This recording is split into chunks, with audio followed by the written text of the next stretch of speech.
Hello and welcome to YourWrongAboutMusicals. I'm Esme, And I'm now. and today we're going to be talking about SpongeBob the Musical. Oh my God. I actually had to think about what we were doing today because we were just talking about what we're doing next week. There may or may not be another musical on the mind right now. There's another musical in mind, but we're going to talk about that at the end of the episode. Right, news, big news. I got my braces off. Yippee! Actual news. People are being racist to the girl playing Juliet opposite Tom Holland. Yeah, there's a whole thing about, first of all, someone was like, oh, so there's already a thing of they're adapting it into a stage play. It's Yes. Romeo and Juliet by Shakespeare, By William the play. Shakespeare, yeah. It's already a stage play. And then someone was like, the real Romeo and Juliet. And it was a picture from the Baz Luhrmann film. And they were like, they're trying to rewrite history. Few things. Number one, Baz Luhrmann did not write Romeo and Juliet. It's a very good film adaptation It's of an it. amazing film adaptation. Not Romeo, did not write it. Number two, Romeo and Juliet aren't real people. Yeah, Romeo and Juliet did not exist. They're not like rewriting history. Also, was it historically Juliet when it was first performed played by a man? Yeah. Like, if we want to talk history. It's just like it's just insanely racist and very stupid. And you guys are all fucking fools. And she's a new graduate, so this is like a massive deal. And it comes, I guess, with the territory of they want to cast a big name, so they've cast Tom Holland. And he's going to be good. He is a very good actor. I'm sure he's going to be very good as Romeo. But then by casting this new graduate, when they already had like rabid fans. Oh yeah, like the sale for this was insane. I had people who mentioned it to me who normally never go see theatre in their lives. So like, I was in the queue for Tom Holland tickets, and I was like, "That's it's crazy." But yeah, it's very stupid. We started with it because it was literally the first thing I saw when we were checking what news to write down. I saw another person talking about it. I blocked them. I thankfully have not seen any idiocy, but I fully believe it's happening.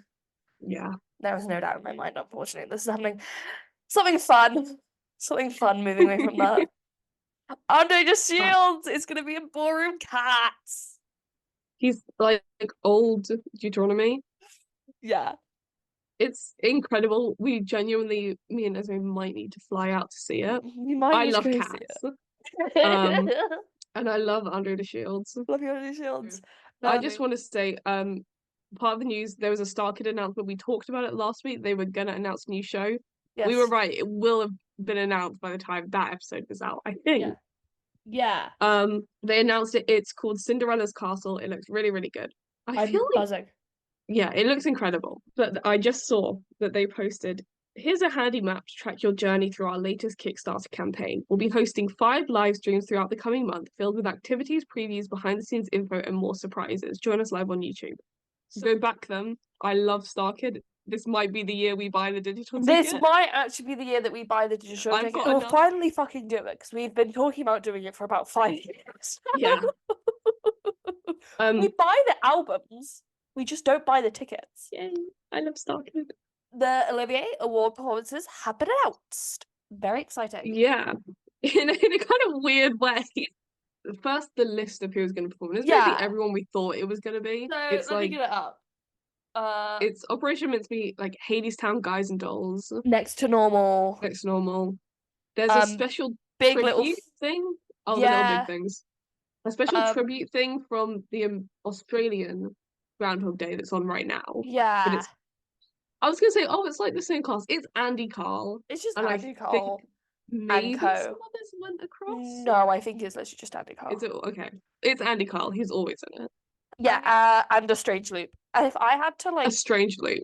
Yes. That was the one I didn't entirely expect was going to be on that. But I'm very happy it is. I'm happy. If I knowing some of these shows, if I had to guess what song they were going to do, I think Next to Normal are probably going to do Superboy and the Invisible Girl and I'm Alive. Depends on whether or not they can get Casey Levy over. If they do, then they're probably going to do I Miss Mountains or something like that. Hadestown? Road to Hell. Road to Hell. Guys, but anyways, okay. Olivier Awards. Yeah, Olivier Awards. What are they gonna do? I would love them to do Wait for Me. Yeah. If they're I gonna saw someone say this, and they were like, I think that Operation Mincemeat should open with God, That's Brilliant.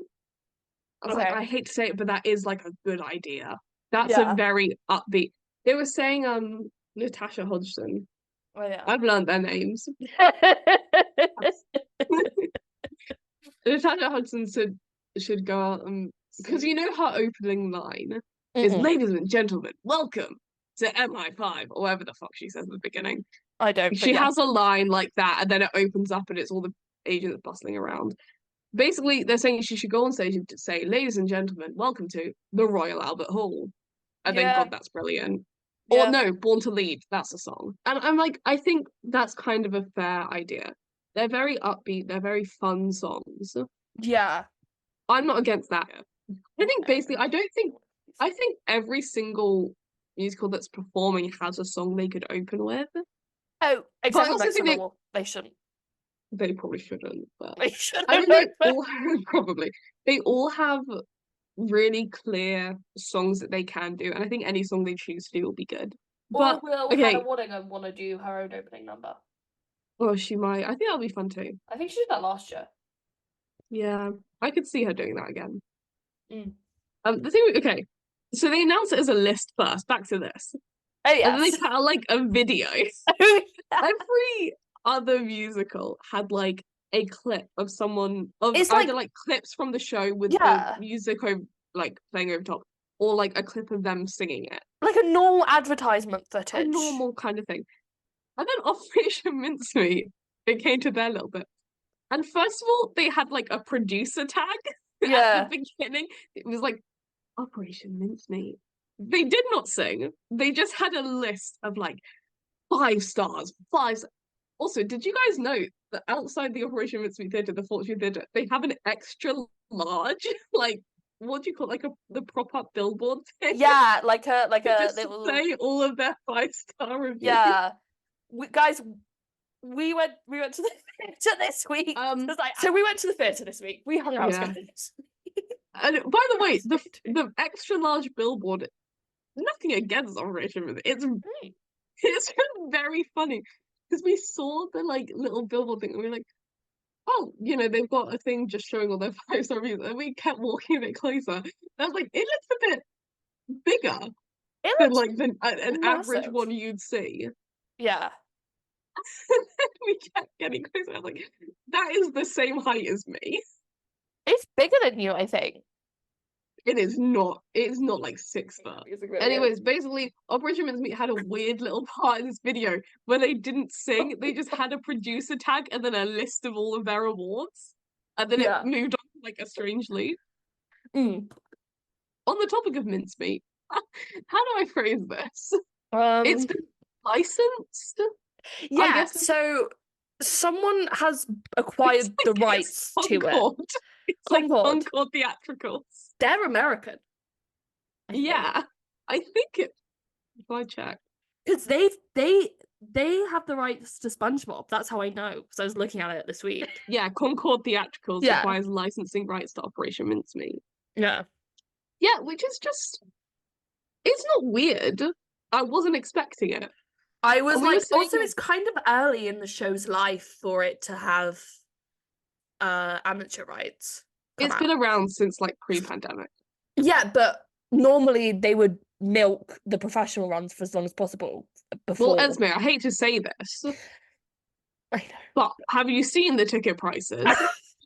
I know. Yeah, we were talking before we started recording about if Mincemeat is a good show to do as like amateur theatre. Yeah. And basically, I think it runs into the same problem as Six, where it relies on having a small cast to make a lot of it work. Yeah. 6 is mainly just because it's meant to be about the queens rather than anyone else. Yeah, and I've So seen Six Done with an Ensemble online and with my own 2 eyes. It's interesting, and I think six is done. The licensing is out for 6, and it is done, but I think it's mainly done because of how well known it is. yeah.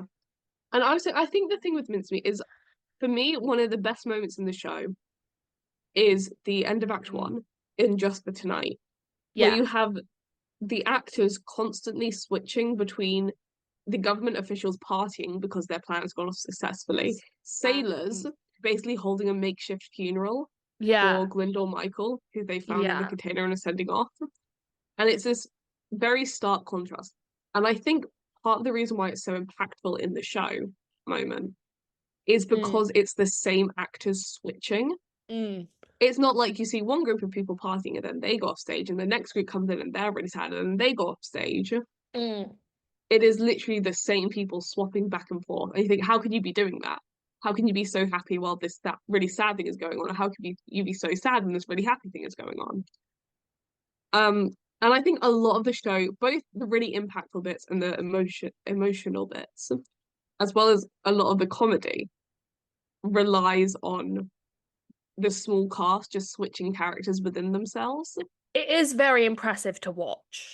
Because my thing is, if you were doing it as an amateur theatre group or like a high school, there is no scenario in which you have someone playing Ian Fleming and Hester Leggett the way it's done in the show. Those would be two separate people. In that same venue, then any character that Jack Malone plays would be played by a separate person. Whereas I think what was so good about Mincemeat was having 5 actors play a million roles.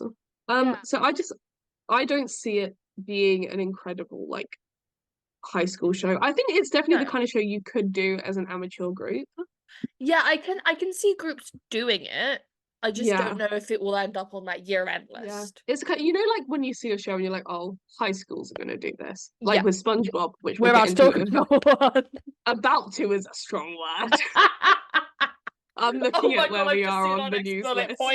Hadestown is about to celebrate 5 years on Broadway. Incredible. And they're doing a giveaway, which is basically post a video on social media of you covering a song from Hadestown for a chance to win tickets. Some people are a little annoyed because technically the 5-year anniversary of Hadestown on Broadway is a different day than the day they're celebrating because it coincides with another show opening. This Broadway is currently carnage in a lot of ways. So be happy they're having a celebration at all, I guess. I don't know. Am I just a bitter hate who could never afford to go to these things? Yes. But people are annoyed because they bought tickets to what they thought was going to be the 5-year anniversary show, and it turns out it's a different day now. It's like the day before or day after. I think my thing is, like, you could still enter this competition and just go see it 2 days. They also announced their anniversary playbill. It's not great. It could be a lot worse. It could be so much worse. It's basically the regular one, but with like fractured images around the flower of the different actors that have played all the roles. On Broadway. Over the past 5 years. But people were saying there were a lot of better ways they could have done. They could have made the fractures into the actual flower. I think that a lot of playbill designs at the moment are just good, and so we forget how bad they can be. Patti LuPone, she wants to do a play on Broadway. With what equity card, may I ask? Who knows? It's Patti LuPone. She's also calling Andrew Webber a narcissist in the press. I respect her for that. Bernadette Peters wants to play Sweeney. Let her. Yeah, like not she wants to be in Sweeney Todd. She wants to play she wants Sweeney to be Todd. Sweeney, and I think we should let her as a society. I think it would be really fun. People are unfunny on April Fools. Guys, wrap it up. I'm done. Yeah, it wasn't great. I just got done by the end of the day of having to fact check everything I saw. Like, I think we were saying this on the day. The only really good one we saw was the Broadway Beat, which is always good. I love Broadway Beat. They put out like breaking news. Aaron Tveit, Sutton Foster will be going into Sweeney Todd on Broadway. Theatre Iceberg. People have been making insane. If you know, like, the iceberg meme, where it's like there's a little bit above water, and that's what everyone knows, but then there's this massive bit underwater, and that's all the underground stuff. People are making that theatre shows, specifically musical theatre in general, and they're kind of crazy. They're insane. I won't get into it too much because we have been talking for a while, but we saw one that had both Phantom of the Opera and Les Mis under the water. And it was and then had batshit. like 13 under the water, which I kind of understand a Yeah, bit. like, and one But of them had then Tuck below it, Everlasting like as well. but then more underground than 13, Waitress. And it's just a bit like ridiculous. It's just like someone like picked names out of a hat and was like, let me throw Yeah. these on an iceberg to get some TikTok likes. Anyway, It's like some of them are pretty good, where it's like, yeah, you know what, that is a pretty underground musical that a not couple of many them, people know about. I saw some of them and I was like, oh my god, I've never heard of that. Well done for doing an iceberg. Uh, Yeah. and then the rest of them I was like, you are 13 years old. My thing is, like, on the one hand, I wish more people knew about Tuck so that Yeah, it would get revived. On yeah. the other hand, get away from my show. Get out of my You house. don't understand it like I do. This has That's been how my shit for like 10 years. that's how I felt about the Jordan and Gage pictures getting on Bear. I was Yeah. like, get out. Get out. Anyway, I'm seeing Get that this week. out. The Broadway grosses came out and they are insane. I know it was a holiday weekend, but holy fucking shit. Broadway had its best week since the pandemic.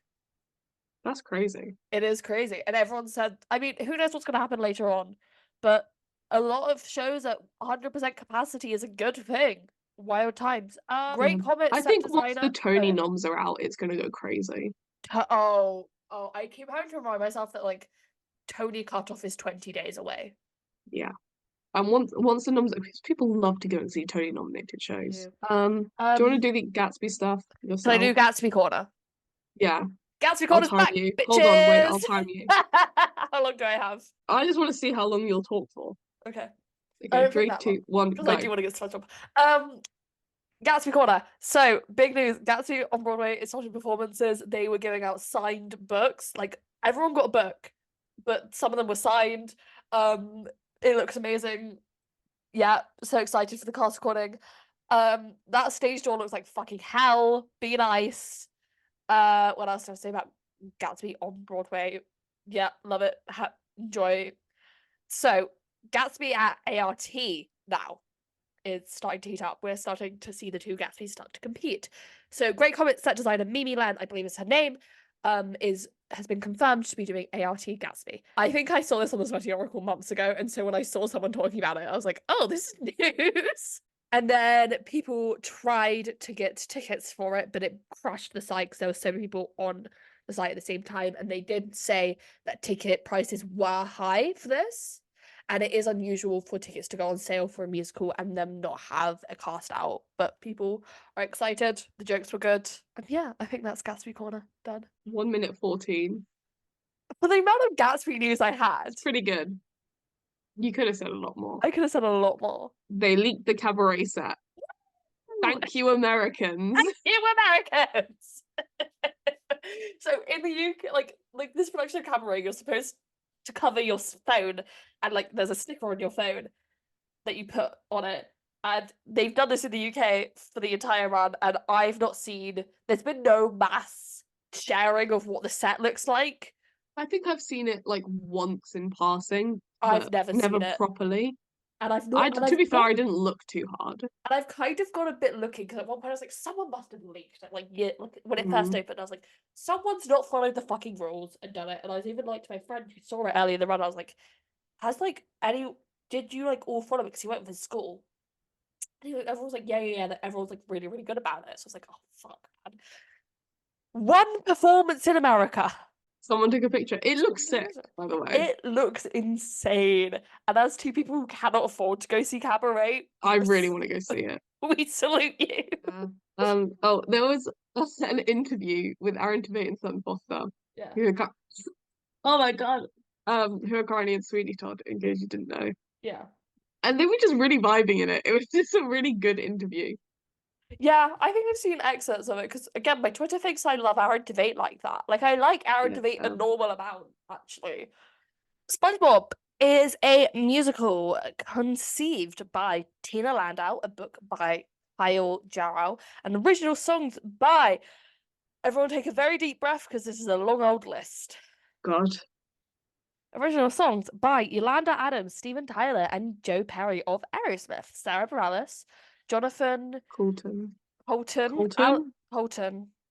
Alex Herbert, of Edward Sharpe and Magnetic Zeros, The Flaming Lips, Lady A, Cyndi Lauper, John Lennon, Panic at the Disco, Plain White Tees, They Might Be Giants, T.I., and additional songs by David Bowie, Tom Kenny, Adam Painley, and additional lyrics by Jonathan Colton, and additional music by Tom Kitt.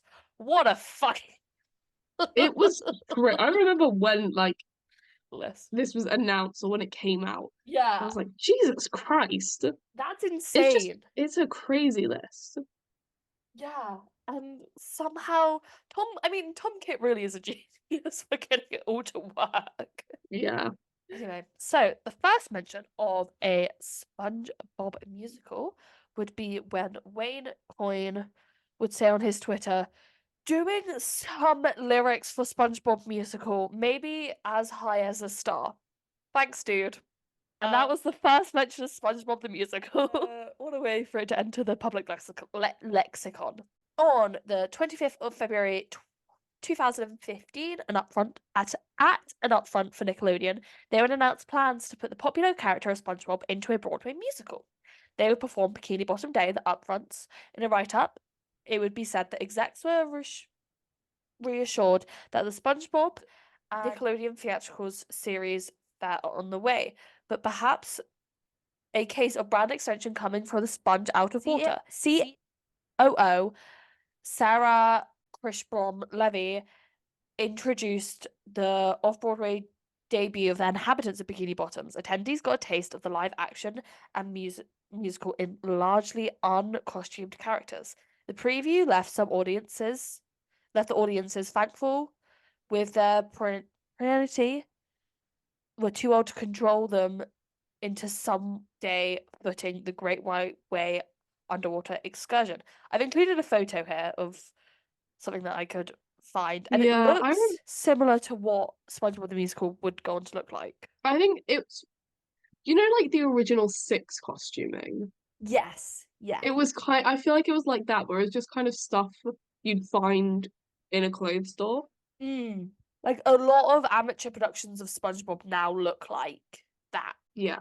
That's not bad.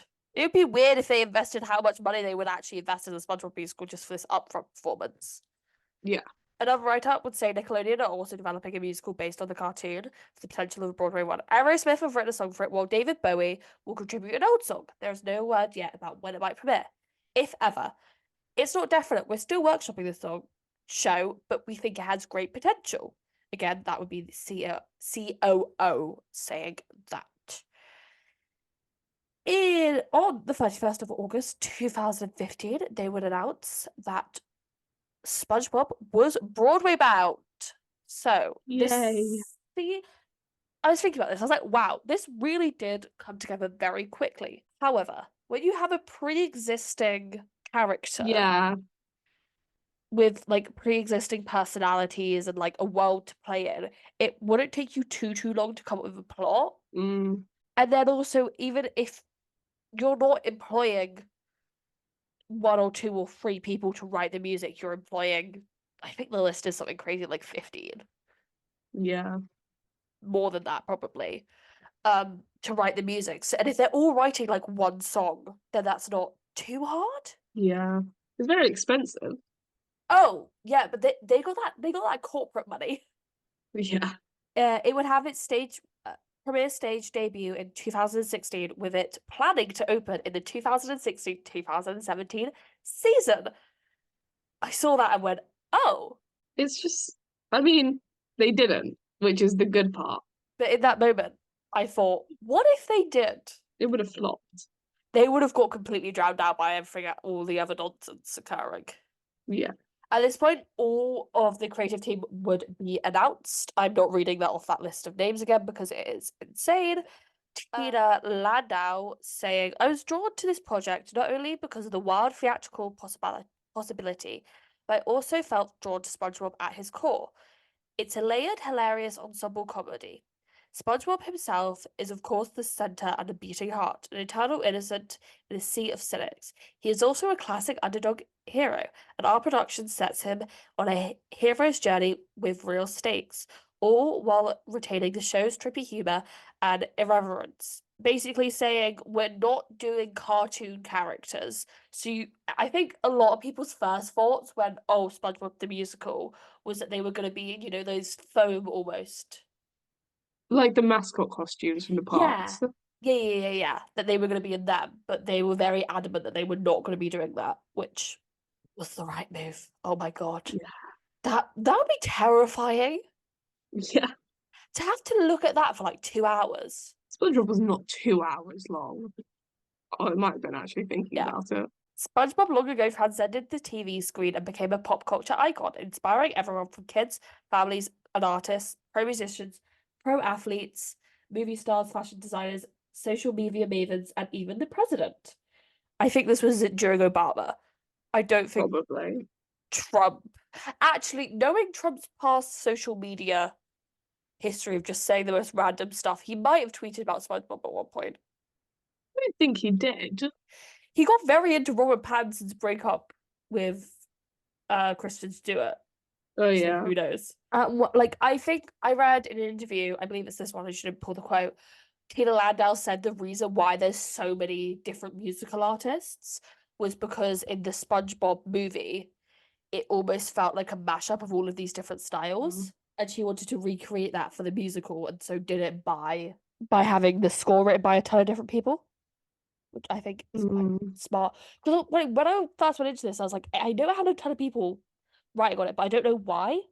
And so this was like, oh, okay, that kind of makes sense. And I believe it's the movie she's talking about is the 2001 movie. Oh yeah. You know, the one where they go above the sea for a moment and then like I actually almost never die. watched SpongeBob. Did you not? No. I know like the kind of general idea Yeah. and the kind of general references. It'd I be never actually hard. watched it. It'd be hard for you not to know though. I think I've watched it as I've been older. Yeah. No, the 2001 movie is pretty decent. It's like a weird watch. I remember even thinking it was weird when I was a kid. And then they made a movie like a couple years before the musical, and it went to like cinemas and stuff. The cast would be announced and include, oh God, Say it. Ethan Slater as SpongeBob The SquarePants. man, the myth, the legend. Fuck's sakes. Gavin Lee as Squidward, Nick Blamire as Plankton, Lily Cooper as Sandy, and not Tony nominee, Oscar nominee Stephanie Sue as Karen the computer. She wasn't an Oscar nominee at the She time, wasn't Oscar, but now she is. but So, now she is. it would also feature choreography by Christopher Catelli, who is best known for his work on Newsies. It was just an incredibly stacked cast and crew.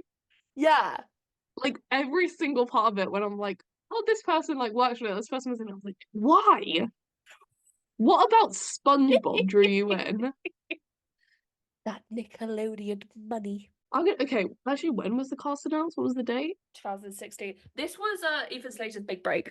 I was gonna say, I was like, oh, if it had been like 2017, I would have been like, oh, they probably like fully committed to it because of Hamilton. Yeah.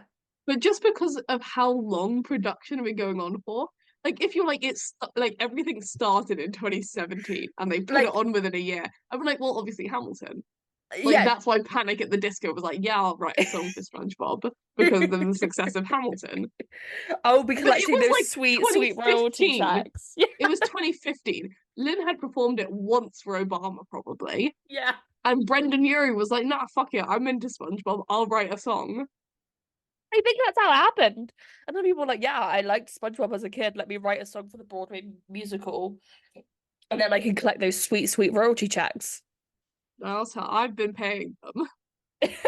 I listened to SpongeBob a like surprising amount.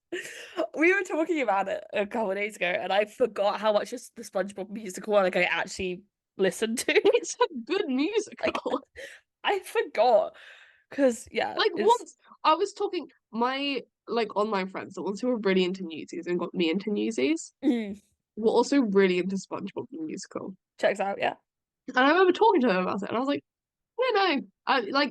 I never watched SpongeBob as a kid. I don't think it really stands out to me. Like, you've got to watch it. Yeah. It's so good. And they were like, listen to Just a Simple Sponge. Great song. And I listened to it and I was like, wow, this is actually really good. Unfortunately, it slaps. And then they made me watch it. Now, Yeah. I would never watch a bootleg. Was it a If someone bootleg else, or yes, was it it was. was it the pro shop? Oh God. Anyway. Yeah, like we watched a bootleg and then we watched the pro show when it came out. Yeah. I don't know, SpongeBob was just really good. And there was no reason for it to be so good. No, there was no reason for it to go as hard as it did. It's like, you know, like with Shrek. Yeah. Like Shrek is a pretty good musical, Yeah. but it doesn't stand out. Like you asked me about SpongeBob the Musical yeah. is incredible. You asked me about like my favorite song from Shrek. I can tell you what it is. It's I Know It's Today, but it's not because I think I was gonna say, I was like, it's probably I Know It's Today. it's not because it's necessarily a banger of a tune. I just have sentimental reasons for liking it. I've done a production of Shrek the Musical, Wow. and I played the Wicked Witch. Nice. Yeah, I probably couldn't tell you any song that like really stands out to me. But yeah, I think I Know It's Today is my favorite because it's a Yeah. really nice song. Yeah. Or maybe like, oh, there's one that is also really good, and I cannot remember what it's called now. But who knows? Another one. But they're all just like really well-known songs Yeah, from like Shrek the Musical. yeah. A SpongeBob musical. Like, what's your favorite song from SpongeBob? I'd be like, sit down, let's talk this Let's through. talk Hero is my middle name. Hero is my middle name. Just a simple sponge. Just a simple sponge. Oh, it's actually been so long since I've listened to the SpongeBob recording. What's the I other one should I listen tried to to it. enjoy? No. I'm not a loser. Best day. Oh, Daddy Knows Best is a great song. That is a good song. Tomorrow is. Oh, I like Bikini Bottom Day. I like um Hero is my middle name. We'll talk about it when we get to thoughts, but yeah, it's unfortunately kind of insane. it's just a genuinely good show, and it's people always hate it. This is my beef. We will talk about this more We will later. like here's the thing. Normally we don't really talk about what actors do in their personal lives too much. Like we don't put it in the document because at the end of the day, it doesn't really impact the show that much and the way it's perceived. Fucking Ethan Slater has done shit all for the legacy of SpongeBob the Musical in the popular culture. The problem is he's fine. He was Yeah, revered. he was. That's the thing. People respected him for doing SpongeBob. Even in like 2022, Yeah, if I had been like, oh, Ethan Slater, you'd be like the guy from SpongeBob, the guy the from SpongeBob. incredible actor from SpongeBob. The guy Now, who if I'm like everyone thought Ethan, was gonna win the Tony for how good he was in SpongeBob. and now if I'm like Ethan Slater, you're like, oh, Ariana Grande's boyfriend, Ariana Grande's the guy who played SpongeBob. Guys, people like make fun of him. They posted clips we of make him doing the fun of him. voice.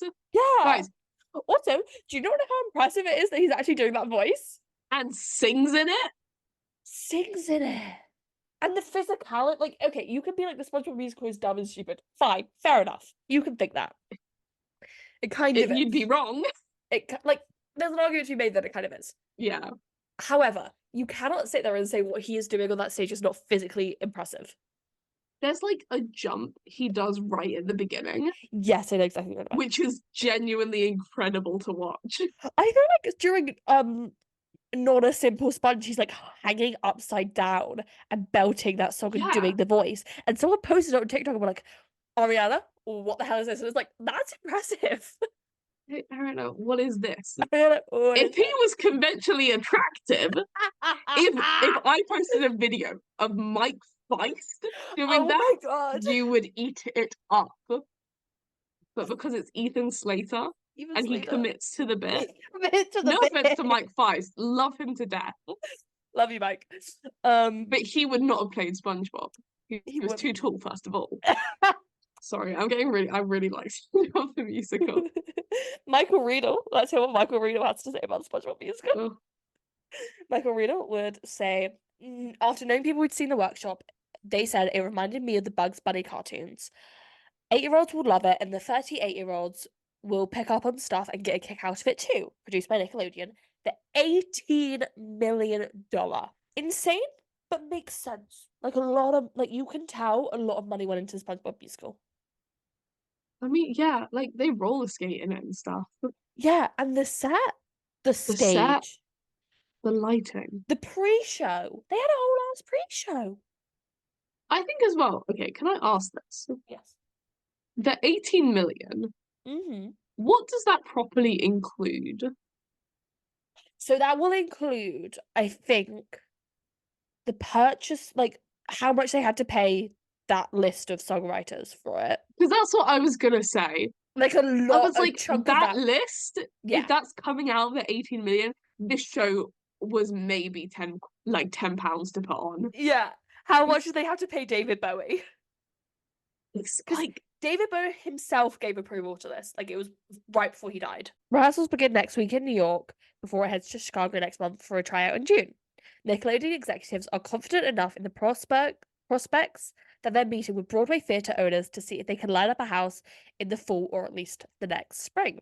Theatre owners, I can report, aren't turning up their noses. They saw the presentation at Broadway Across America conference in February and were impressed. A lot of people think that the presentation is the best presentation of all new shows. They've laughed, they've got it. They think it's a good booking. Rumors of SpongeBob homosexuality. The poor guy was oh my denounced by God. James Dobson of Focus on the Family will not be addressed. Just like in the cartoon, SpongeBob and Patrick are best friends, said spokesman Chris Barrow. Thanks, Michael Riedel. It's just, I think the bit about like 8-year-olds will love it, but 38-year-olds, because I think that was kind of the main charm of it. Yeah. It's like the whole, I think Just a Simple Sponge is a really good example of that. Yeah. Shockingly deep song Oh, yeah. for Spongebob the Musical. And it's sung in a Mm. very upbeat, happy way. Yeah. But it's tackling, well, not even tackling, it's addressing It's talking. like some pretty deep ideas. Yeah. Um, and it's like, you know how Sesame Street is still Mm. so popular with adults? Yeah, as we discussed last week, we all love Albert. Yeah. We all love Miss Piggy. I think there's a certain type of people, and I think this does include us to some extent, Yeah. who do prefer when it's you're applying these things that resonated to you as a children as an adult in an adult way. Yeah. Like again, let the Muppets say fuck. That's Yeah. funny, that helps us. Yeah. But I think there's also types of people, and sometimes I feel like this, Yeah. whereas I would rather see the things I liked as a kid and helped me as a kid Yeah. help me the same way as an adult. Like And I think SpongeBob the Musical does that. SpongeBob doesn't need to grow up. Yeah, there's no reason to make a dark and edgy SpongeBob. No, they can give him a little bit more of a plot. And I think he makes some dirty jokes in the musical, or maybe he doesn't, but other characters do. In the same way that, like, pantomimes Yeah. do in the UK. Like, I saw Dick Whittington and his cat, and there were a lot of dick jokes in it. And it like Broadway theatre producers don't necessarily understand a lot. Yeah. But the fact that they were able to understand SpongeBob and be like, it's a good show and it will make money, really does show that they were actually working with something quite interesting. I think this is the problem with SpongeBob. A lot of it is just it's a good show Yeah. that like you have to understand that, and that's kind of all there is to say about it. Mm, And I'll defend it. Like, yeah. listen, stop making fun of Ethan Slater. I never thought I was gonna have to defend SpongeBob the way I'm having to defend SpongeBob. I've never cared that much about SpongeBob the Musical. I liked it. I really liked it. I enjoyed it when I watched it. I was like, this is kind of it. If someone in a couple of years like, did you like SpongeBob the Musical? I'll be like, yeah, I did. Yeah, And that'll be yeah, it. it's pretty I good. didn't think in a couple of years I was gonna have to be like, I fucking loved SpongeBob the Musical. And Yeah, if you talk shit about Ethan Slater, I'll kill you. You know yeah. who else was in SpongeBob the Musical? Stephanie Stephanie Sue. Sue from Everywhere Everything So All at Once. It was her Broadway debut. debut. Watch your fucking mouth. Like I never like I don't know because I am constantly like, what happens when theatre goes mainstream? Mike Feist got a great deal out of it. He got like the West Side Story movie, Yeah, and now his thing with Zendaya. yeah. Challenges. Yeah, that's what it's called. Yeah, I need to go see it. I yeah, I want to see Um, it. and Ethan Slater somehow got the complete opposite end of the stick, Mm-hmm. where he did SpongeBob the Yeah. Musical Yeah. incredibly, Yeah. Got booked so the Wicked movie. he also did like a high profile revival of Assassins. Yeah, which I But kind of skip over. that was more like furthering his like belovedness in the musical theatre community though. We fucking loved him. We were like, that's That our was boy. our guy. That's our sponge. But then he booked the Wicked movie. And we were all like, well done for We Ethan. were like, well done, Ethan. It's nice that they're taking Broadway people. You Other know, than like you deserve this man as a pillar of the community. good And then representative. somehow he managed to get with Ariana Grande. And at first you're like, oh, pretty sick. Well done, Ethan. You I do have a wife, but we'll brush past that. You know what? That was what made him what's so beloved in the like theatre community, his beautiful wife. here's the thing. I will get to it because I found some of my tweets for some of the tweets I liked from when the Ethan Slater Ariana Grande thing was funny. And it was funny when only theatre people fully understood what was going on. And we When there was didn't this thing know if of he had cheated on his wife or when not. it was theatre people being like, SpongeBob SpongeBob. is with Ariana Grande. That's our That was SpongeBob. hilarious. The normies, the Normally. non-theatre people came on and they were like, that guy was in SpongeBob the Musical and he's ugly. Then it was rude. Wait, Then they it were like, was a personal attack. it wasn't even like they were like, that guy's in SpongeBob the Musical and he's ugly. It was like, wait, there's a SpongeBob musical? Lol, First of that's all, stupid. they were like, he's ugly. Yeah, He was a theatre kid. yeah, He was a theatre professional. His big break was SpongeBob the Musical. yeah. And somehow they don't see that as a win.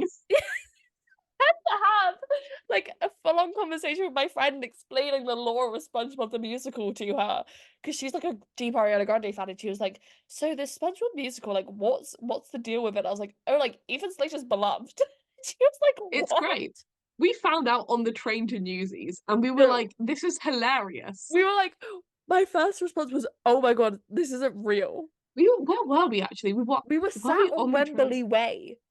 Oh yeah, we were like waiting for the doors at Newsies to open. Yeah.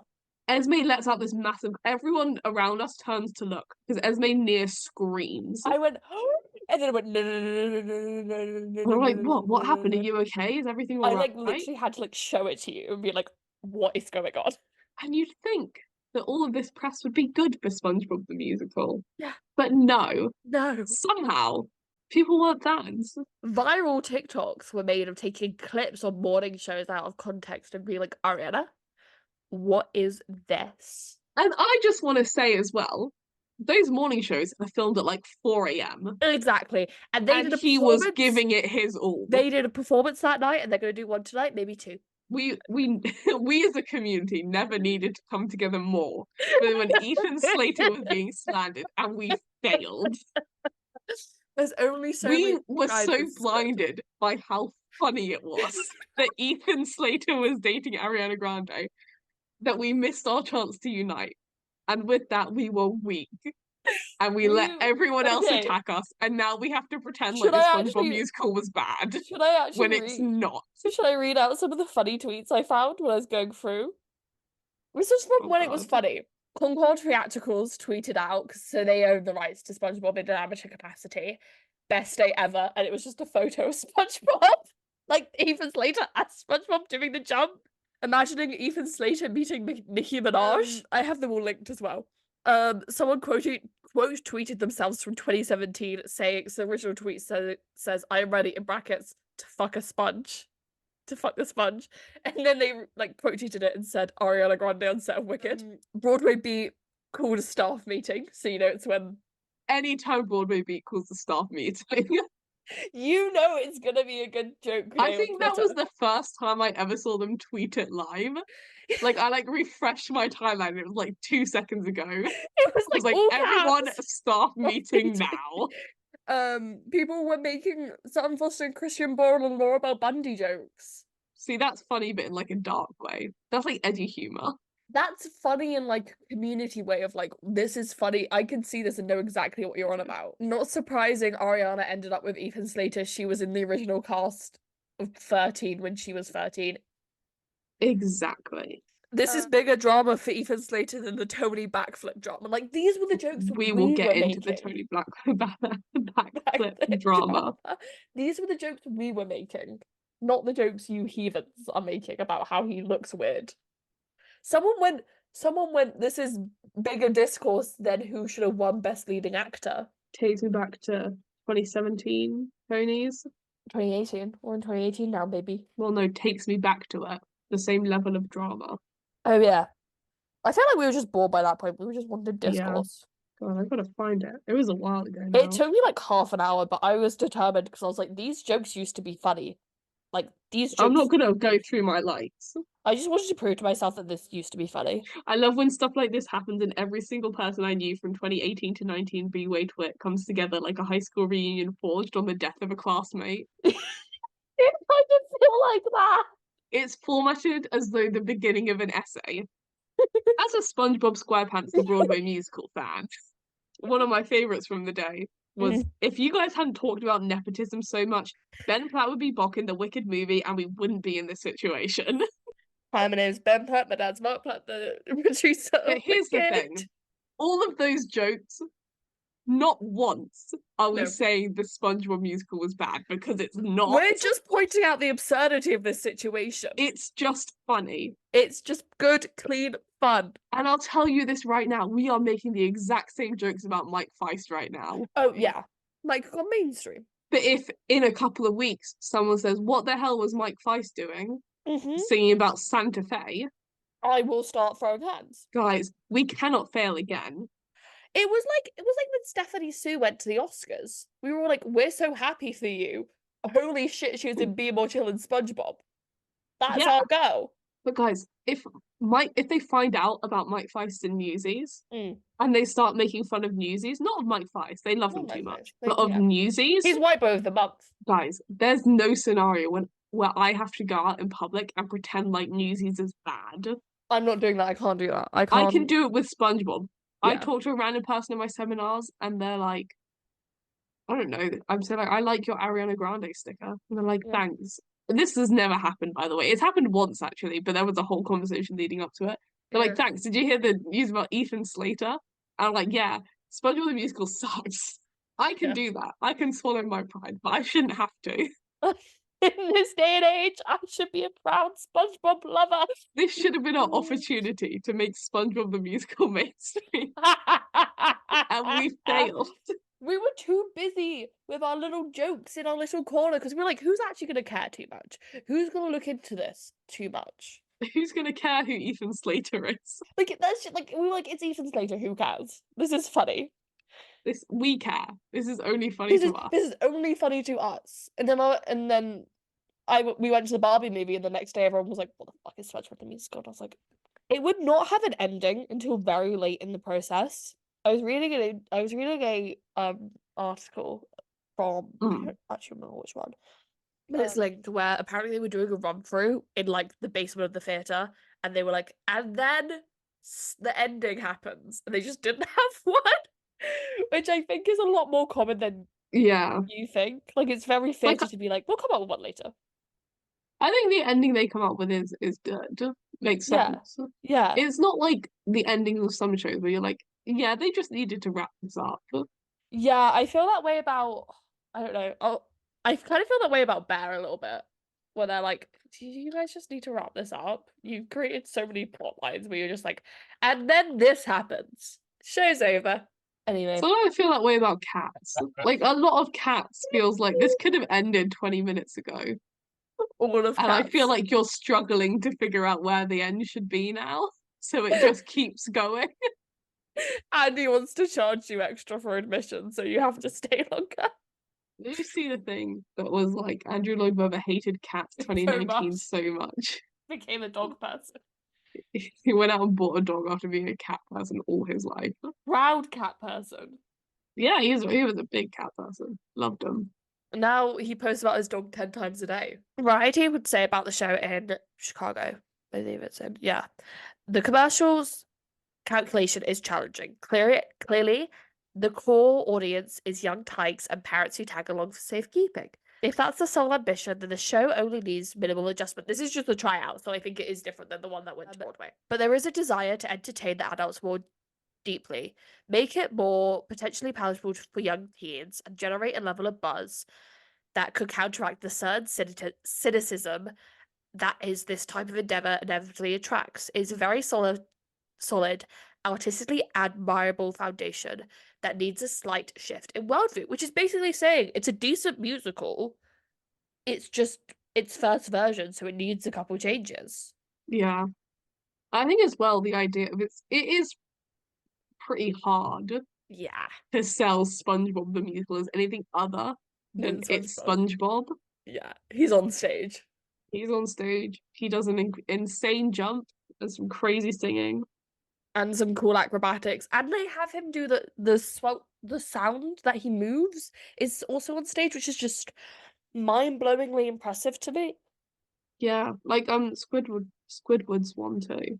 Oh, they would record a cast recording in Chicago, and then all would go quiet on the SpongeBob front until the 5th of June 2017, when they announced they would be taking that would be playing at the Palace Theatre. This would mark the Broadway debut for Ethan Slater, with the show opening at the Palace before construction would begin. A major renovation that is years in the making, according to the New York Times. They would go on to say that the Nederlander organization, which owns the theatre, says that the project is still in development. The Palace is available to book SpongeBob. The plan is, and it's still ongoing, and I think it's going to be done by May of this year because Ben's got his residency. Yeah. Basically they're like lifting the theatre in the air and they're putting shops underneath, and the Palace Theatre's old as shit, and so it needed a renovation anyway. It needs to happen. I'm kind of sad that they're putting shops underneath because it was such an old building, but if it means that the sound quality is better, then sure. I think it's unfortunately one of those things I feel like had to be done. Yeah, the Palace Theatre is one of the oldest operating theatres I on think Broadway. it needed a renovation. If that has to come at the price of putting some shops underneath it, Yeah. I'd rather that happen than it stay. I say as if I've been in the Palace Theatre. Yeah, no. No. My many trips over there, of course. Your many trips to go see SpongeBob the Musical. Oh, I was there every night. You were like bikini bottom savior. I wish the reason I'm so pissed about like the loyalty cards kind of stuff that they have nowadays. Yeah. So they never had it for SpongeBob. I did that out of pocket. For all that merch, just for fun. 2 months before the show premiere on Broadway, they would have a cast recording come out on the 14th of September 2017 on NPR. And for the rest of the people, it would come out on the 22nd of September, with there being a special 2 LP vinyl recording that'd be available from the 3rd of November, which is, I believe, when previews began. So it's very like what Disney did with Beauty and the Beast, of like, we kind of know that we're not going to make any changes to the score, so let's just record a cast album before we get to Broadway so we can sell it. If you're gonna have all that money, then sure, go ahead. I don't actually have too many strong opinions on that. It would open on the 4th of December 2017 after 29 previews. Reviews time! The New York Times would say, for what it's worth, and we're talking millions of dollars here, you're never going to see as convincing of an impersonation of a 2-dimensional cartoon played by a 3-dimensional human as provided by Ethan Slater at the Palace Theatre. He's good at his job, guys! Mr. Slater plays the title role of in SpongeBob SquarePants, the Broadway musical, the ginormous giggle of the show that opened on Monday night. This may sound like dubious praise, but think about it. How many of those legions of figures who roll through stage productions of animated movies, teapots, lions, fake Russian princesses, and ad infinitum, seems to be translated to the screen without any delusion of their inked in essence. Basically saying cartoons to stage adaptations happen all the time. Why are we being so mean on SpongeBob? Which is true. 24-year-old Mr. Slater, making his Broadway debut in Tina Landau's exhaustingly imaginative production, provides this metamorphosis sans prosthetics, skin dye, or facsimile costume. He's playing a sea creature from a television children's show, and for God's sakes, one that appears bright and a bright yellow rectangular kitchen sponge, but he is neither square-shaped nor visibly jaundiced. I, for one, never doubted that Mr. Slater is SpongeBob. He was SpongeBob, man. In the same way that Alex Brightman was Beetlejuice. And we all went, Alex Brightman's great as Beetlejuice. We'll get into it. Okay, I'm gonna hold off. yeah, okay. Slater, I should hasten to add, shares the stage with a peer in capturing exactly the innocent, idiotic spirit of the Nickelodeon television series.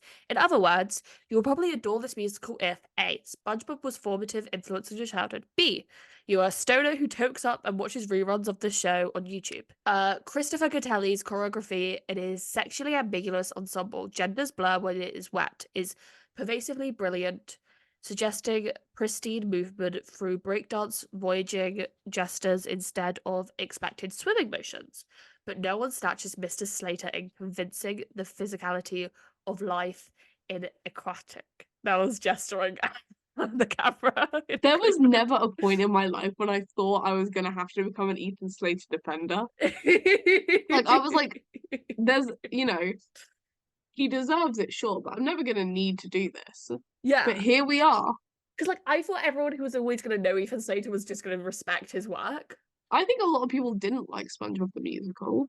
There and were was still like Ethan naysayers. Slater put on a performance.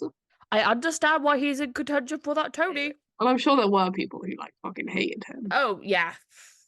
But I was like, I've never felt the need to defend myself against them. Because they're in the minority. Anyway, whether he likes it or not, Mr. Slater seems to be designed to be forever known and what is surely a once-in-a-lifetime match for an actor and character. You might want to consult with Joel Grey or Carol Channing about dealing with the ardent blessings and burdens. The New York Times saw the future with that. Yeah. Variety would say SpongeBob is so good-natured. He can't help himself from greeting the world with manic joy.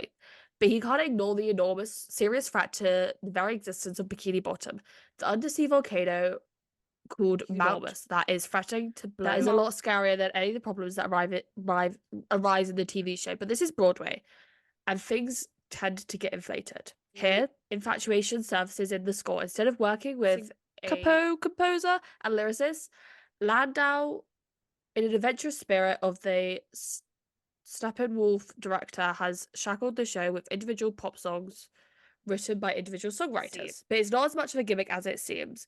But without a signature sound, there's no signature style. What there is, though, is plenty of giddy, goofy fun for all. It's a good time. I think the thing, there's no signature style, isn't entirely true. No. Like, if you played me pretty much any song from SpongeBob the Musical, like even just the instrumental, I'd be like, yeah, that's SpongeBob. I don't know if that's just like the way it's played, or anything like that. Yeah, but I think it does have its own style that's like consistent throughout. No, I would agree with that. The Guardian. So the Guardian article was written by the same woman that wrote that Guardian article for Waitress. Oh my god. She gave it 3 stars. Let's begin with the shocker. The pants are not square. They are not rectangular. Really, there is not a right angle to be found in SpongeBob SquarePants, the Broadway musical. The director, Tina Landau. All the excited characters are here in more or less altered form. A 2.5-hour show. That's kind of insane. I mean, well done for them for making it as long as it is. Has plenty of time to nod to the series running jokes.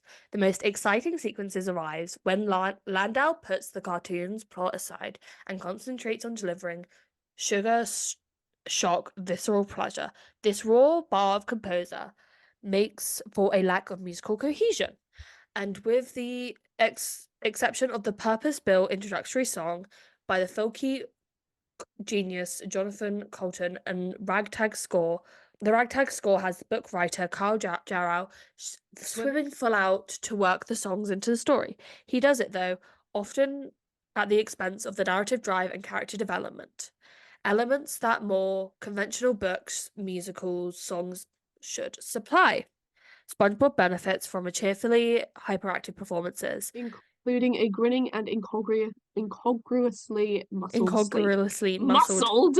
I forgot he was kind of ripped. He was kind of ripped. Because if you're doing that 8 times a week, you're gonna get ripped, guys. Who is alarmingly winning in the role. Exactly. Even this woman who doesn't want to like it is still having to go, he's good. Gavin Lee's Squidward Q Tentacles, who side strokes away with the show in a rapturous tap number full of an enormous chorus choreographed by Chris Catelli to form a double negative of a song by They Might Be Giants. Design and performances aside, SpongeBob is as perfectly entertaining as it is insistently forgettable. Will the Wow. friends Will the friends subdue the volcano? Well, yeah, of course, sure. Hey, look over there. The merch stand has keychains. It seems to be telling that the show's most dubious and undeservedly satisfying moments are found within its curtain call, with an air of thick bubbles and streamers and beach balls and music and colour and light without any questions of the story has subverted back under the waves. Can I just ask, what Yeah. does this woman want to see on stage? Because she goes and sees Waitress, which is very deep and very complex and has like multiple levels that you have to kind of wade through to Yeah. understand it. Very And she's like, complex and this real is people. sexist. Yeah. They're too mean to men. Yeah. So then she goes and sees SpongeBob the Musical, and she's like, guys, this might be too simple. This is a bit basic. What the fuck do you want to see? Maybe you Maybe. just don't like theatre. Maybe she just hates Sarah Bareilles. Maybe. Stakes are higher than ever before as SpongeBob and all of Bikini Bottom face the total annihilation of their undersea world. Chaos erupts. Lives hang in the balance, and just when all hope seems lost, a most unexpected hero rises up and takes center stage. Yeah, Yeah, that's SpongeBob. Um, I think I get the main thing with everything about SpongeBob mm. is that first and foremost, it is for kids. Oh, 100%. Secondly, it is for the parents of those kids who have to Yeah. be there. Thirdly, it's for the most annoying people on the planet, us, theatre kids. And fourth, it's for everyone the theatre kids drags along. And Yeah. so I think like people are like, oh, it's too basic. It's for like 5-year-olds. It's baby's first show. I went to go see Les Mis this week. There was a 5-year-old behind me. That 5-year-old should not have been at Les Mis. Shame on the parents for bringing the Yeah. 5-year-old to Les Mis. They would have loved SpongeBob the Musical because it's made for Yeah. Like I think the thing is, Mm, with something like SpongeBob, yeah. there is no harm if anyone older than 5 likes it. No, yeah. It's like stuff for 5-year-olds is pretty universal. It might be a bit basic, it might be a bit repetitive or simplistic, like all of that shit. It's not going to be the most engaging story ever told. Yeah. And you see that even when you look at like the regular SpongeBob episodes, they're like Yeah. 10 minutes. Yeah, yeah, yeah, yeah. There's one plot, it finishes, end of the episode. And you kind of know what's going to happen. You know he's either going to work at the Krusty Krab, Plankton's going to have a plot, Krabs is obsessed with money, Squidward hates him, and Patrick lives in a... But there's nothing wrong if you like it, you know, Yeah, yeah, like yeah, I like it. I think it's a fun musical. But in that same vein, if you then don't like it, yeah. it's not because it's a bad musical, it's because it's No. primarily for 5-year-olds. Also, like, if you're going to the SpongeBob musical in a bad mood, you're just setting Yeah, yourself up for failure. You can't be yeah. like, I want to go see SpongeBob and I want to cry. I want to feel all the emotions and I want to have my faith in humanity restored. Like you can go see SpongeBob and have your faith in humanity restored, but you shouldn't be going with the expectation of this is going to overly move me. If I was even a little bit annoyed, Mm, and then that evening I went and sat down and had to watch all of SpongeBob, the yeah. musical, in one sitting, I would be pissed. I think yeah. I would get so like overstimulated, annoyed, just Oh everything. my I'd be gosh, like, yeah. oh my God, let me out Catch of here. catch me on a bad day and I would hate SpongeBob the musical. Yeah. But I think, okay, now let's get into this. We'll stop, doing all that. As people who did love SpongeBob the musical, Oh, no. I will never forget the way it was presented to me. Similar to Avenue Q, actually. oh God. Crowded around by singing teachers. We weren't even around the iPad, we were just round the phone. And normally we'd be told what show it was.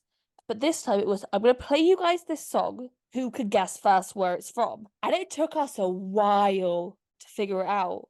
We're like, sorry, is that SpongeBob? Why is that SpongeBob? What? What is going on? And then I remember one of me and my friends, we literally could not believe our ears. We were like, what the fuck is this? Not because we thought it was bad, but because we thought it was really cool. And then like we searched up, I think this was literally a week after the album came out. And then I think we like searched it up. I remember playing it for one of my friends who was in the car, so I was like, you need to hear this. And can you guess where it's from? And like seeing the look on everyone's faces of, oh my God, SpongeBob was really fun and joyous. And that's how I was introduced to SpongeBob Musical. But yeah, it was literally just my friends being like, hey, have you heard of SpongeBob? Let's Yeah. watch it. And I Yeah. think, okay, back to defending Ethan Slater. Okay, now. We were talking about this. The voice. The voice, yeah. He is playing a very iconic character. And there are two very iconic things about this character. Number Mhm. one, he is a square. Yeah, he's a squat. Number two, funny voice. And the Ethan laugh. Slater could not turn into a square, so he had to nail that fucking voice. And So also, he commits to it. what you were saying about it originally being 10-minute long episodes, Yeah, you could handle the SpongeBob voice in all its glory and all of the laugh for 10 minutes if you're an adult. If Ethan Slater, and I think he probably can, if he were to get up on that stage and do the SpongeBob voice from the cartoon for 2 hours, 2.5 hours, everyone would hate it. And he wouldn't also be able to like carry a show of a hero's journey like the way he is. because we were talking about this before. It is a musical. He is Yeah. singing and dancing and doing all this insane stuff. Mm. And for the most part, he commits to the voice. Yeah, yeah, yeah. Like, even if you listen to the whole recording, most Mm. of the songs he is committed to this voice. But Yeah. sometimes when the song calls for it, I think there's a bit in Just a Simple Sponge where it's more belty. Yes, yeah. And he forgoes the voice a bit in order to hit the belt. And Mm. that's worth it. Mm-hmm. If he hadn't done the voice and he had just played it normally, that would not have been SpongeBob on stage. No. It would have been like, who's this guy kind of dressed like SpongeBob? Yeah. And it's the same with like Alex Brightman, we were saying. Alex Brightman and Beetle. It's like very good comparisons. When you listen to Alex Brightman and Beetlejuice, he's incredible. The Yeah. voice, incredible, to Mm. say the least. That voice is not Beetlejuice. No. If you go and watch the original Beetlejuice movie, it's a completely different voice. But just having the kind of weird voice Yeah. and committing to it is enough to be like, that's Beetlejuice. I've said this before and I'll say it again, but when I saw it, I thought, wow, that's just how Alex Brightman talks. And I'm Yeah. sure if I were to see Ethan Slater do it, I'd be like, wow, that's just how Ethan Slater talks. That's the commitment to the bit. I think we've talked about it so much throughout just trying to explain the show. Just trying to explain it. I do think you can kind of tell that some of the songs are a bit weird and don't really all go together, but you kind of write that off to it being the SpongeBob musical rather than being there are like 25 plus different songwriters on this. I do kind of push back against that critique it got of it's too all over the place. And that said, I also do enjoy the full-on commitment to the bit from everyone. Because like having a pre-show where you explain to the kids in the audience how a theatre works is very smart. Having the little orchestra pit and then places where people could skate around it, very interesting. Very Starlight Express. Yeah. Like, yes, of course there's going to be bubbles and streamers and confetti and beach ball at the end of the SpongeBob musical. That's also the same as at the end of Moulin Rouge, you know? Don't talk about Moulin Rouge, please. I can't do it. Oh, this is finding out Christian's from Lima, Ohio. A lot has made sense. That's my piece on the SpongeBob musical. It's fun. I think if you Entertaining. take it too seriously, Yeah. you're never gonna like it. No. If you're watching it because you're like, oh, let's see what Ariana Grande's boyfriend has done as an Yeah. esteemed actor. What's he Yeah. been in? Yeah. You're gonna hate it. You're gonna be like, what the fuck is this? If you Yeah. watch it because you're like, yeah, I fuck with SpongeBob. I've watched an episode of it before. Yeah. You'll enjoy it. Yeah. Yeah. Yeah. If you watch it, what the hell is this? You'll fucking Mm. love it. Yeah. I think there's almost so much around it to be like, oh yeah, like there's such a snobbery around it almost to the point where it's like, really? Can you not just calm No one down? has ever pretended that SpongeBob the Musical is like this elite art form, that it's just something everyone else doesn't get. Yeah, yeah, yeah. Like when we did Avenue Q last week, Yeah. it was like it's a very like blunt show. It's a very funny show, Yeah. but there is like a level of nuance to it, Yeah, yeah, yeah, yeah. Like there's some messages, there's some ideas in it They're that trying aren't to do just something at some points. Yeah. yeah. SpongeBob isn't that, and no one's ever pretended it is. But No. now people are coming out and being like, it's like you know what the conservatives do, and like Yeah. all like right wing people, where they like make up a scenario in their heads, then get Yeah. pissed at the scenario, and then go public with it. Yeah. And it's like that never happened. And Yeah. it's what they're doing. What they're doing with SpongeBob now is they're making up this idea. Everyone always thought SpongeBob was this like elite, perfect musical. Yeah. I think when they're getting And then they're confused. getting pissed when they're watching it and they're like, this actually isn't that good. It's like no one ever said it Yeah. was like perfect or incredible. It I was think SpongeBob. I think when they're getting confused as well, the fact Yeah. that the Broadway community and musical theatre community as large did embrace SpongeBob the Musical. We're like, yeah, it's fun, it's cute. Like, let's give it award nominations. Let's interview the cast. Let's write press about it. That's not saying we think it's high art. It's just saying that it's fun.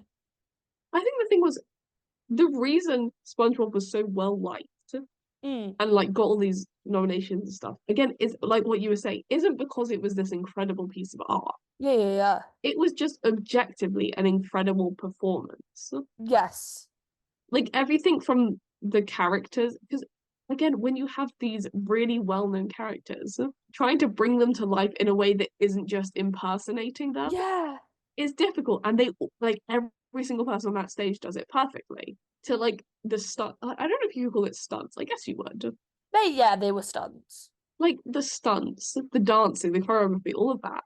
The fact that they had to employ a guy to sit off stage and just press a button every time Ethan Slater moved his feet is impressive. It's a technical masterpiece Yeah. in a lot of ways. Like, I can say SpongeBob the Musical is technically very impressive. And a lot, like, people who know SpongeBob the Musical go, yeah, I agree, it is. I think as well as like bringing a cartoon to life is really hard, and Yeah. SpongeBob did it right. And, like, I And mean, so people are always shocked. They're like, "How did it get this many awards? How did people think Ethan Slater was going to win a Tony?" And it's like because if they were doing everything they were doing on that stage, yeah. but the show was some like deep show. If the show was an Andrew Lloyd Webber show or like a Oh Sondheim my show, God. and they were doing everything they were doing on stage, there wouldn't be any question about how incredible it was. No. We'd all be going, yeah, checks out. The Yeah. only thing holding it back from being like one of Prestige the most theatre. yeah is the fact that it's SpongeBob the musical, which SpongeBob isn't bad SquarePants, the Broadway musical produced by a big corporation. in a weird way at the time. It did really kind of make you think about how you thought about theatre. Yeah, same. I Like remember. not to get really deep about No, it. I agree. I remember at the time always wanting to push back against it and be like, commercialization of theatre, and be like, wait, but it's actually impressive. It's actually cool. It's actually. Yeah. I get It's exactly like what you mean by. theatre's just a medium to tell a story. Yeah. So no matter what the story, you can kind of do whatever you want. Starlight Express, they don't have to be roller skating. No. They could just be walking. But they were Exactly. like, fuck it, it's about trains, let's have them on wheels. Let's. Yeah, I think they were literally I walking think it past a was roller rink it and went, let's do that. in terms of innovation, Yeah. SpongeBob could be up there with the mega musicals. Yeah. Yeah. Yeah. Yeah. In the idea that there was no reason that chandelier had to be lifted up at the start of every No. performance and had to fall down halfway through. Mm-mm. They've done it in multiple other productions of it where it's just been a prop at the back of the stage that you watch rise and fall, but Yep. doesn't go over the audience. Yep. The fucking oh god, what else? The helicopter? That They didn't fuck ass need that. helicopter. It's not needed at all for the It's not story. Like needed the to idea shove some actor in a helicopter. they could have just done it off stage. They didn't need a helicopter on stage, but they were like, why not? We have the ability to let's make a spectacle. Yeah. SpongeBob did the exact same thing. There was Yeah. no reason for SpongeBob the musical to have them doing a full tap dance in the middle or Yeah. have them doing like acrobatics. Yeah. Have Ethan they were Slater like, no, you belting know what? upside down. Yeah. Yeah. They were like, you know what? Why don't we? Why don't we? And I applaud them for that.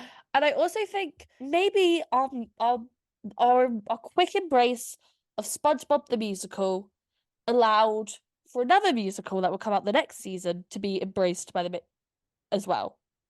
Beetlejuice. Yeah. There are so many comparisons to be made between SpongeBob and Beetlejuice. In my opinion, Beetlejuice is a better show. The theatre is just a medium to tell stories through. Yeah. And you want to create spectacle with them. So it doesn't matter what story you're telling, you can kind of do whatever. Like Spring Awakening could have been a spectacle, Yeah. but they chose to keep it very down to earth, and it works perfectly with the show. If SpongeBob the Musical did not do everything it did, Mm. I would 100% think it's completely forgettable. It's an Yeah. okay show, the songs are okay. Yeah. I think as well, it was Nickelodeon trying to go up against Disney.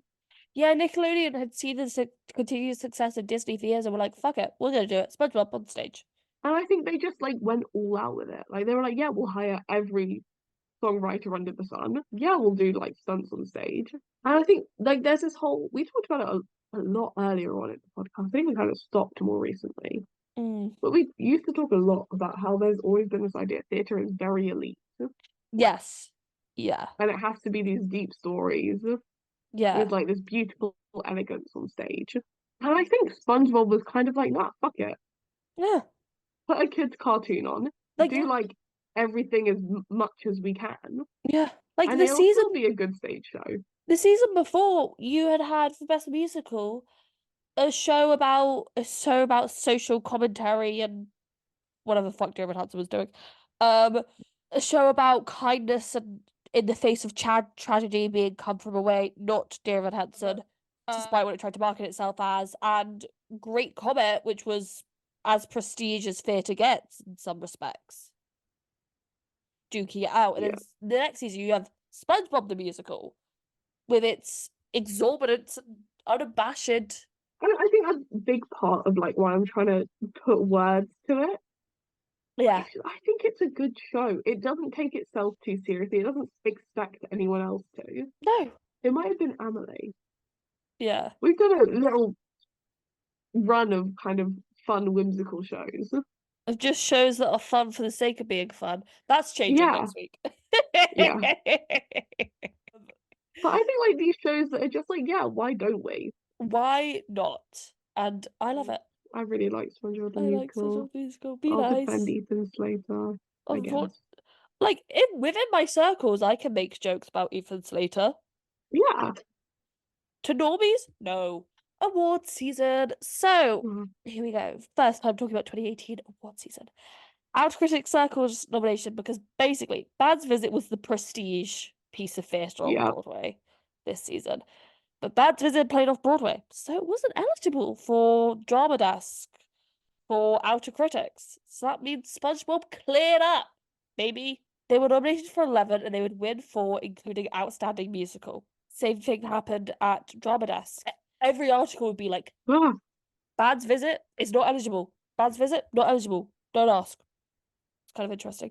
Drama Desk, they've been nominated for Outstanding Musical, Outstanding Actor in a Musical for Ethan Slater, Outstanding Featured Actor in a Musical for Gavin Lee, and Outstanding Director for Outstanding Director, Outstanding Choreography, Outstanding Book, Outstanding Orchestrations, Outstanding Set, Outstanding Costume. It would be the most nominated show with it getting 11. People liked SpongeBob, especially like the Outer Critics nominations and stuff like that. They tend to be more prestige than the Tonys do. We were talking about this before. The Tonys are like spectacle, like Outer Critics, Drama Desk, mean something. Outer Critics and Drama Desk also include off Broadway, so it tends to be what some people would view as the more artistic stuff. Yeah. In contention as well. Yeah, it would win best. This was the year with the chandelier parody. Good times, man. It would win Best Musical, Best Director, Best Actor, and Best Featured Actor at the Outer Critics. Again, it's going up against Carousel. It's going up against these prestige, I say that in brackets, air quotes, musicals. Tony Awards came around. It would be nominated for 12, being one of the most nominated shows along with Mean Girls. But what else was nominated for the Tonys, Esme? So it was Mean Girls, it was Frozen, and it was Bad News and Spongebob for Best Musical. I did that off the top of my head, don't ask. Best Musical, Best Book, Best Original Score, Best Performance by an actor in a leading role in a musical for Ethan Slatter, Best Performance by an actor in a featured role in a musical for Gavin Lee, Best Scenic Design, Best Costume Design, Best Lighting Design, Best Sound Design, Best Direction, Best Choreography, Best Orchestrations. So the New York Times would do their prediction list where they would talk to 110 out of the 842 voters, with them saying that they were either voting for Band's Visit and some were boycotting the category because there was not a Best Musical. Ah, New York Oh, theatre people. Never love change. it. Actually, please do change. I actually really, this is the Tonys I remember a lot more than the 2017 ones Yeah, I vividly remember because these. I remember the outrage. Oh my god, the discourse, the anger. People were boycotting the Band's Visit for no reason. Actually, they had a reason. And the Bad Visit isn't a bad musical. I like It's parts of the pretty good. music. I can see why the Tony voters were like, I'm voting for that over SpongeBob. It's just I like the awards and nominations per production little section Yeah. because it's like Mean Girls, 12 nominations, zero Zero awards. wins. SpongeBob SquarePants, 12 nominations, one win. Yeah.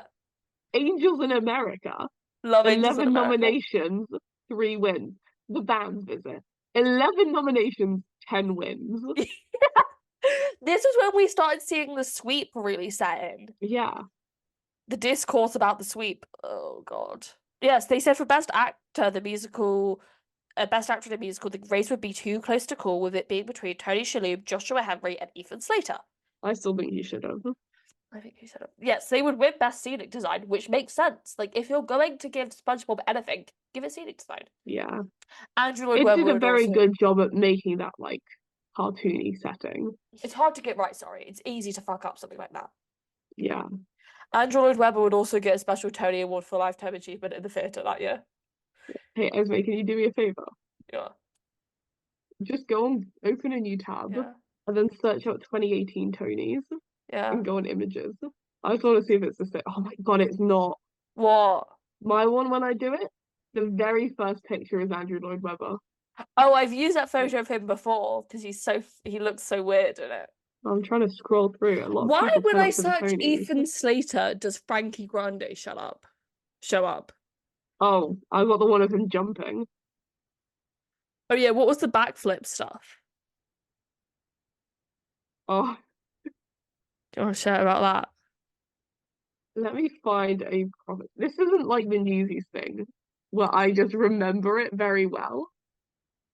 Was it that 8 backflips a week tweet? Because it was just a tweet that was like Ethan Slater's 8 backflips a week Yeah. on Broadway, and you're not gonna give him the Tony?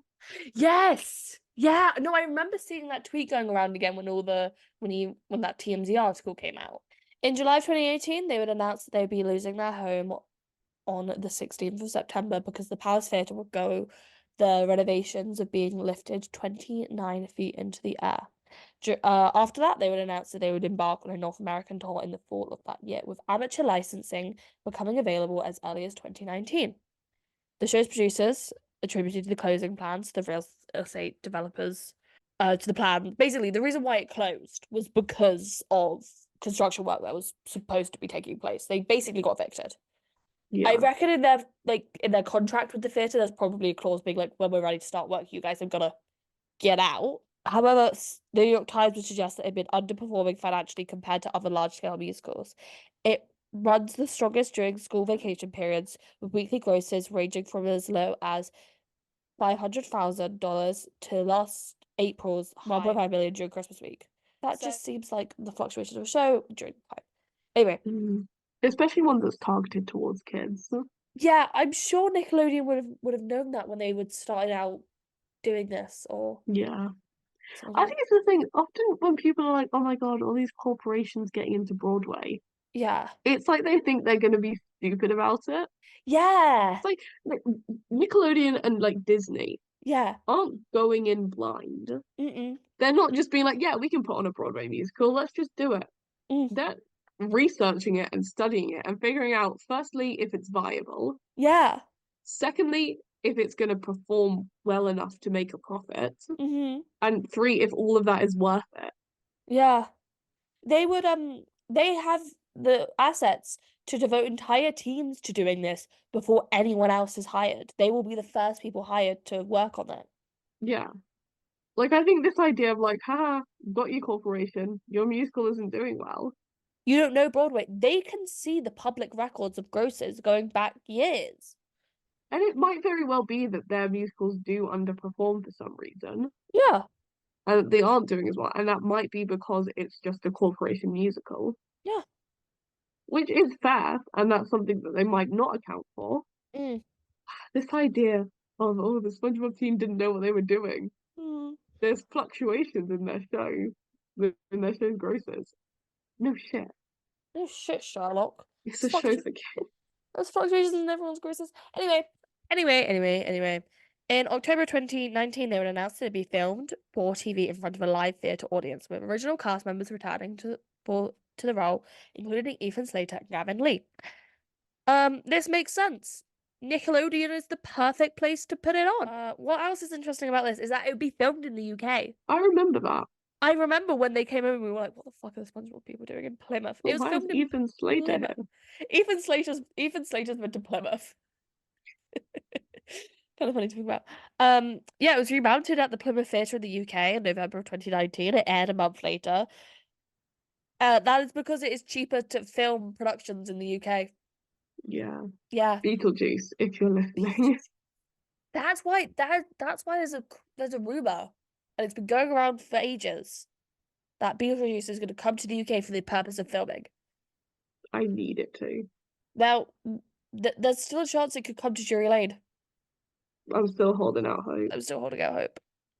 What else announced it was doing a pro shot recently where everyone's like, "There's cameras here." Oh, Big Little Things. The Little Big Oh, they Things. announced that now. Yeah, they fully announced it. But yeah, if you're ever wondering why there are so many West End pro shoots, it's cheaper. It's just cheaper. Tom Kenny would reprise his role for the film version. Again, it makes sense. Just pull out all the stops one last time, preserve it, air it. They would go on tour in 2019, but it'd be a non-equity tour. The set and everything basically looks very similar to the way they did it on Broadway. I reckon it might have just been too expensive to fully tour with it being union. Yeah. It would actually come to the UK. They would tour the UK last summer, so summer 2023, and then they would go to the South Bank Centre, and then they would be visiting Plymouth. They would have a different director and choreographer, with them not being the same as on Broadway, and there would be a cast of 14 people. Yeah. So it would be like reduced in size, and from what I could tell, the UK production was a lot less lavish. Is that the right word? Yeah. I remember it was Hannah Lauber Hannah Lauber was in the was in ensemble, it. And I she was think. understudy or alternate. I think Sandy. Pearl, Pearl. Sandy and Yes. Pearl. She was also Maybe both, Karen. maybe one. Yeah. She had a few roles. Yeah. And I remember seeing it, and it was one of the things where it was definitely different from the Mm. Broadway version, and not in an entirely bad way, Yeah. you know? They would have drag queen Davina DeCampo play Plankton. Yeah, That was fun. that's fun. We didn't go see it. Tickets were cheap, but we just would be us. Literally every couple of days, We'd be we like, we text need me to like go see SpongeBob. we should go and see We SpongeBob the should go see Musical. SpongeBob. And then we just And never like did. one of us would say it, and they would be like, "Yeah, you're right, we should." Just Never never did. did. Never did. There was something that was lost in this production for me. If it was a remount of the Broadway production, I think I would have been a lot more eager to go. I think it's the thing, like I had such fond memories of the Broadway one and like watching Yeah. it. Yeah. And like I never thought the UK one was gonna be bad. Like I thought if I went I would enjoy it. Didn't want to spend I am proving those executives right about bootlegs. But if But it I wasn't could the same production. That's the yeah, thing. I didn't want to spend the money Yeah. when I knew I could just watch the pro shot. And I probably should have gone and seen it, but We had Newsies to go see. I had users to go see. In 2020, school rights would be released. amateur rights would be released for schools and community theatres to do in 2022, which is the first year theatre kind of returned to normal for the masses. It would be on the list of the most produced shows for the schools. It would be fourth on the list, and then in 2023, it would be at number 7. It makes sense. It's like the way that everyone does Shrek. Everyone's gonna do SpongeBob. Yeah. And It's they a should. good like I feel the need to defend it so much more than I think it actually needs to be.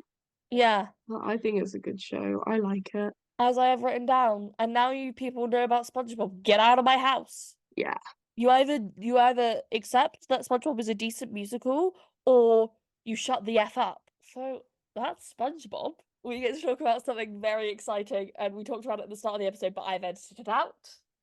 Note to me, edit. We literally could not stop ourselves. Edit out. I literally like scrolled down a bit and I was like, oh no, I gotta stay on the SpongeBob bit because if I get down there, I will not stop. Anyway, big piece of news that if you've listened to the past 2 episodes, you're like, wait, they haven't spoken about this.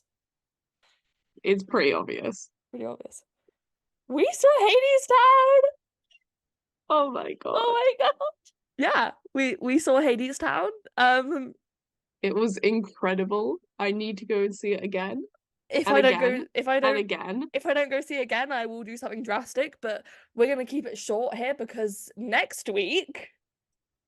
Guys, if there's a 10-hour episode next week, just know it will have been cut down significantly.